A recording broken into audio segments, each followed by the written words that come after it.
오늘은 예수님께서 인류 구원을 위해서 십자가를 지시기 위해서 예루살렘으로 입성하시는 이것을 준비하는 그 과정을 보여주고 있습니다. 종려주일이라고 해서 예수님이 마지막 사역을 위해서 예루살렘 성에 공식적으로 입성하시는 장면, 바로 전에 있었던 일을 오늘 이야기하고 있는 것이죠. 예수님은 이 영광스러운 예루살렘 입성을 위해서 제자들에게 탈 것을 준비하라라고 말씀하십니다. 예수님께서 입성하실 때 타신 것은 화려한 병과나 백마가 아니었습니다. 한 번도 사람을 태워보지 않은 어린 나귀였습니다. 오늘 우리는 이 나귀와 그 주인의 헌신을 통해서 주님이 원하시는 헌신이 무엇인지, 그리고 그 헌신 뒤에 감추어진 하나님의 놀라운 축복이 무엇인지를 함께 나누려고 합니다. 오늘 본문 중에 30절과 31절에 보면 예수님은 제자 둘을 보내시며 맞은편 마을에 묶여있는 나귀 새끼를 끌고 오라라고 말씀하십니다. 만약 주인이 왜 끌고 가느냐 묻는다면 주가 쓰시겠다 하라, 주가 쓰시겠다 하라고 대답하라고 말씀하시죠. 여기서 주라는 단어는 헬라어로 퀴리오스라고 하는데요, 이 단어는 만물의 주관자, 만물의 주관자를 의미하는 단어입니다. 즉 만물의 주관자이신 예수님께서 말씀하신다라는 의미이지요. 주님은 오늘 우리에게도 말씀하십니다. 내가 가진 시간, 내가 가진 물질, 내가 가진 재능을 내가 좀 쓰겠다. 여러분은 주님의 이 음성에 어떻게 대답하시겠습니까? 열왕기 17장에 보면 사르밧 과부라는 한 여인의 이야기가 나옵니다. 극심한 가뭄으로 인해서 모두가 살 길이 막막할 때였습니다. 이런 시기에 가난한 사람들은 더 많은 어려움을 겪습니다. 이런 현상은 동서고금을 막론하고 공통적인 것 같습니다. 당시에 남편 없이 어린 자식을 키운다는 것은 정말 어려운 일이었습니다. 성인 남자들이 경제의 주체이기 때문에 여자나 어린아이는 나가서 일할 수 있는 곳, 즉 경제활동을 할 수 있는 곳이 극히 제한적이었기 때문입니다. 그래서 이런 부류의 사람들은 주변 사람들의 구제를 통해서 겨우 먹고 살거나 남편이 죽기 전에 남겨준 재산을 아껴서 살 수밖에 없었던 그런 현실이었습니다. 그런데 수년 동안 비도 이슬도 내리지 않는 극심한 가뭄이 계속되었습니다. 그래서 모든 사람들이 다 먹고 살기조차 힘든 그런 상황이 되었던 거죠. 그러니 누가 이들을 도와줄 수가 있었겠습니까? 결국 이 여인과 아들은 마지막 남은 가루 한 움큼과 기름 조금으로 마지막 음식을 해먹고 아들과 함께 죽으려고 했습니다. 그때 엘리야 선지자가 이들 앞에 나타납니다. 그리고 이런 말을 하죠. 그것으로 나를 위하여 작은 떡 하나를 만들어 가져오라. 여러분, 이게 말이 됩니까? 인간적으로 보면 정말 말도 안 되는 가혹한 요구잖아요. 이거 한 덩이 만들어 먹고 우리 모자 이제 굶어 죽을 수밖에 없는 환경인데, 그런 상황인데, 그런 상황에서 그것마저 선지자가 나한테 내놓으라는 겁니다. 저는 처음 이 성경을 읽으면서요, 이 엘리야 선지자라는 사람이 김일성이보다 못됐다, 이런 생각을 했었더랬습니다. 제가 성경 처음 읽을 때, 제가 고등학교 때. 어떻게 이럴 수 있지? 정말 이런 사람에게 가서 뭔가 좀 도와주고, 너 이거 가지고 좀 버텨라, 먹고 살아라, 이렇게 주는 것도 부족한데, 그 한 줌 남은 거, 그거 가서 뺏어 먹는 이 선지자라는 사람이 그렇게 못돼 보일 수 없었습니다.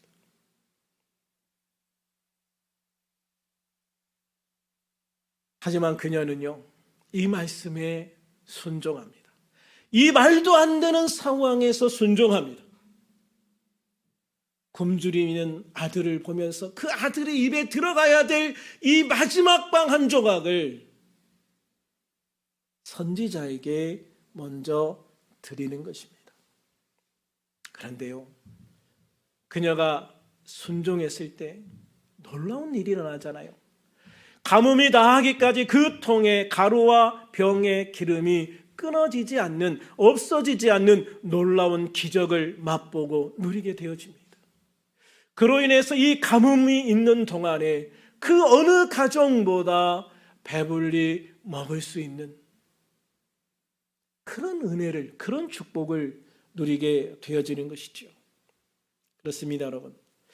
때로 말도 안 되는 헌신을 하나님이 요구할 때가 있는 것 같을 때가 있어요.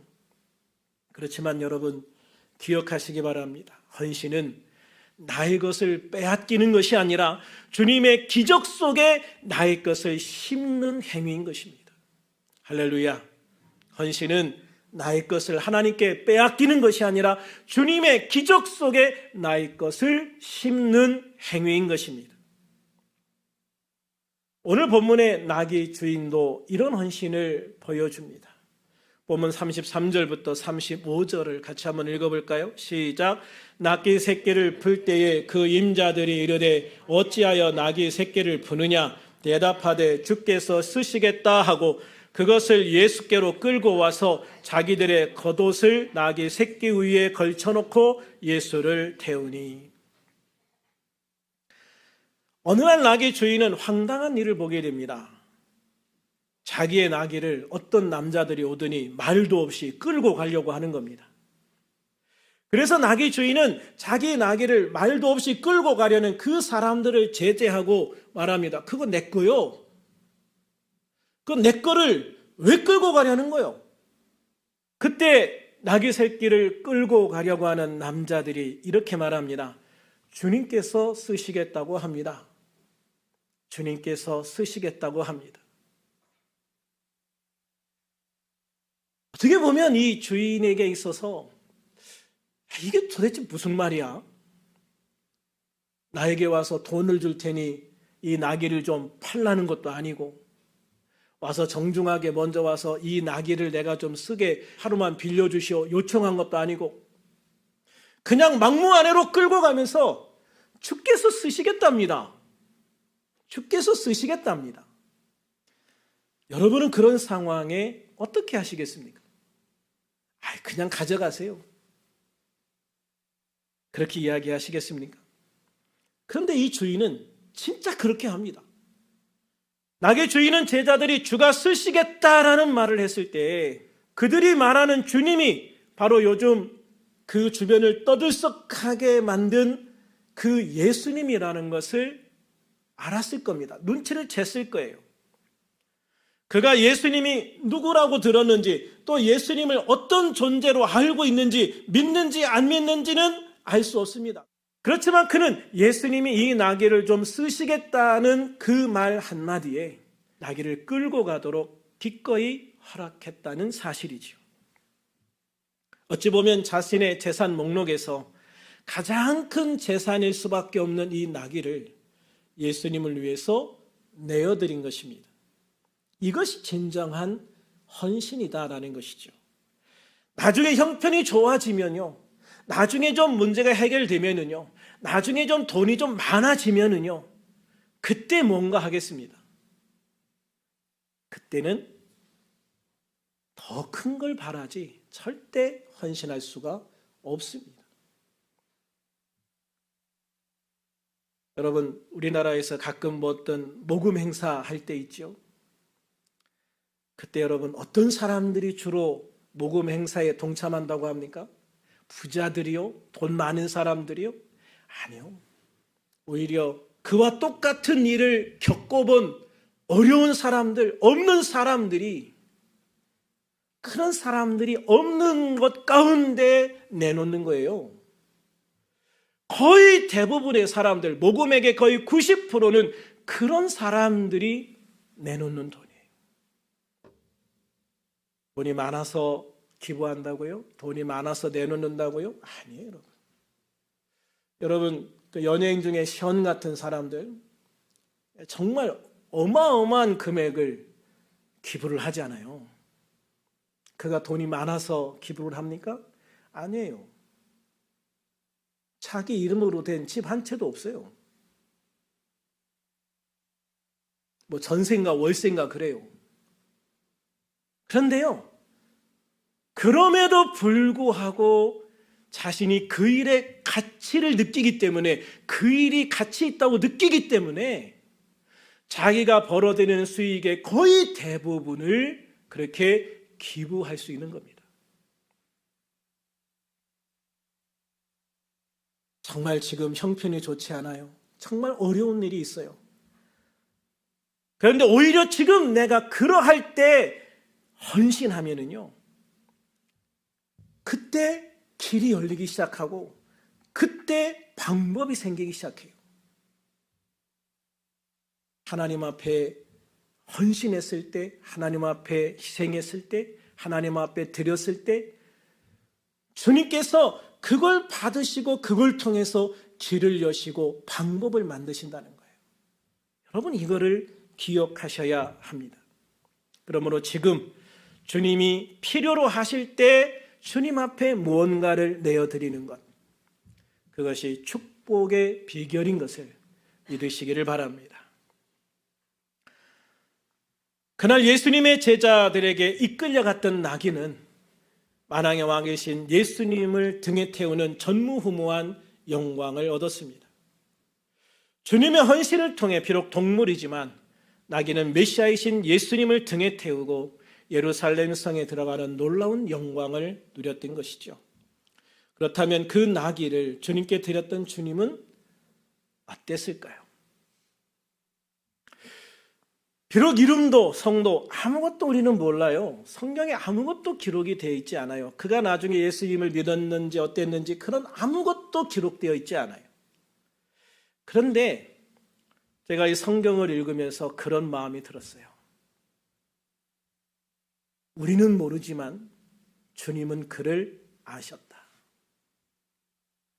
주님께서는 아무의 나귀나 가서 끌고 오라고 하신 게 아니라는 것이죠. 이 나귀를 기꺼이 헌신할 수 있는 사람을 알고 계셨고 그의 이름을 알고 계셨고, 그래서 예수님은 지금 이 마을이 아니라 건너 마을까지 제자들을 보내시면서 그 사람의 나귀를 가져오라 하신 겁니다. 그래서 우리는 모르지만 예수님은 그 이름을 아셨고, 우리는 성경에 기록되어 있지 않아서 모르지만 그는 분명히 예수님을 믿고 하나님의 자녀가 되었을 것입니다. 그리고 천국에서 주님을 만날 때 천국에서 주님 앞에 놀라운 상급을 받았을 것이 저는 확신하다고 생각을 합니다. 하나님의 아들이신 예수님의 모든 말과 행동에는 분명한 이유와 목적이 있기 때문입니다. 할렐루야. 마가복음 14장에 옥합을 깨트리는 여인의 기사 아시죠? 이 여인이 가지고 있던 옥합은 순전한 나드 한 근이라고 했어요. 이 순전한 나드라는 말은요, 불순물이 섞이지 않은 정말 귀한 최고급 원액을 얘기합니다. 이 원액은 인도에서 수입한 아주 귀하고 귀한 향수 원액이라고 그래요. 오늘날의 명품 향수와는 비교도 할 수 없는 것입니다. 이 한 근을 가지고요, 지금 최고급 향수를 몇 병을 만들 수 있을까? 내가 이집트에 갔을 때 이 원액으로 향수 만드는 걸 본 적이 있거든요. 증류수 1리터에 이 향수 원액 딱 한 방울 떨어뜨리더라고요. 딱 한 방울이면 1리터의 향수를 만드는 겁니다. 그러니까 이 원액이라는 게 얼마나 귀한 것이라는 것을 알 수 있어요. 이 옥합은요, 자신이 결혼할 때 지참금으로 가지고 가기 위해서 지금까지 정말 열심히 돈을 모으고 모아서 산 걸 거예요. 현재 가치로 환산하면 최소한 3천만 원에서 5천만 원, 최소 3천에서 5천만 원 정도의 가치가 있다고 얘기를 하더라고요. 그런데 그런 향유를 예수님을 위해 아낌없이 깨트려서 예수님의 머리 위에 부었습니다. 어떤 사람은 그 비싼 향유를 허비했다고 책망합니다. 그러나 예수님은 6절부터 8절에서 이렇게 말씀하십니다. 가만두어라, 가만두어라. 너희가 어찌하여 그를 괴롭게 하느냐. 그가 내게 좋은 일을 하였느니라. 가난한 자들은 항상 너희와 함께 있으니 아무 때라도 원하는 대로 도울 수 있거니와 나는 너희와 항상 함께 있지 아니하리라. 그는 힘을 다하여 내 몸에 향유를 부어 내 장례를 미리 준비하였느니라. 제자들이 흘려들었던 그 말, 내가 이제 죽을 거야.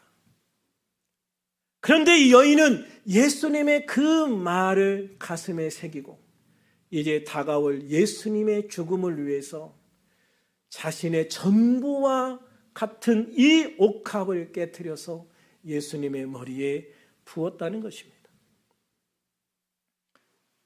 그래서 마태복음 24장 9절에서 예수님은요, 온 천하에 어디서든지 복음이 전파되는 곳에는 이 여자가 행한 일도 말하여 그를 기억하라고 말씀하십니다. 그렇습니다. 헌신은 땅에서 사라지는 것이 아니라 하늘의 영광으로 부활하는 것입니다.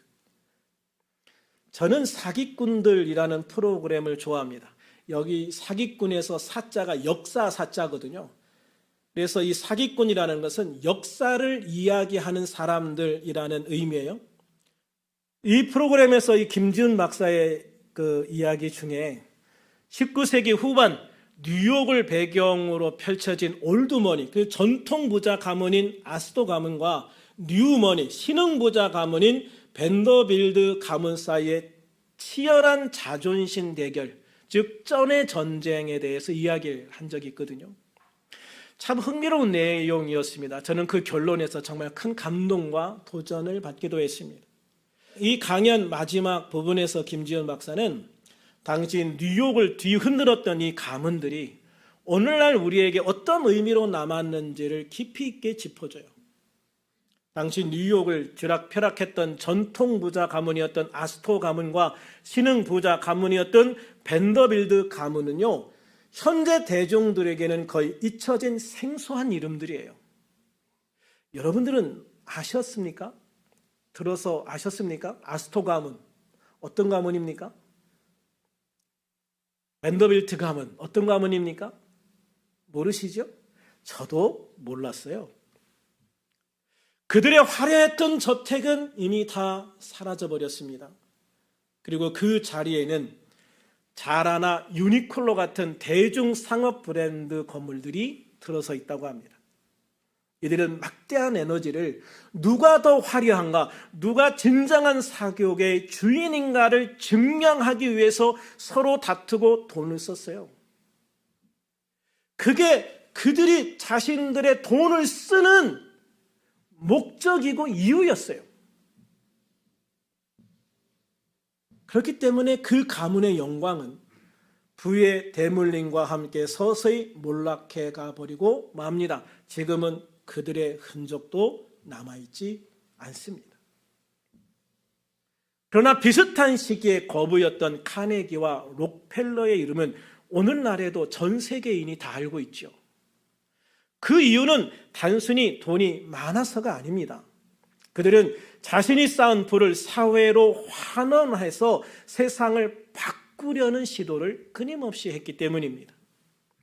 카네기는 평화연구소와 대학을 만들었고요. 록펠러는 교육, 농업, 공공보건 시스템을 체계화하는 데 거의 전 재산을 출연하다시피 했습니다.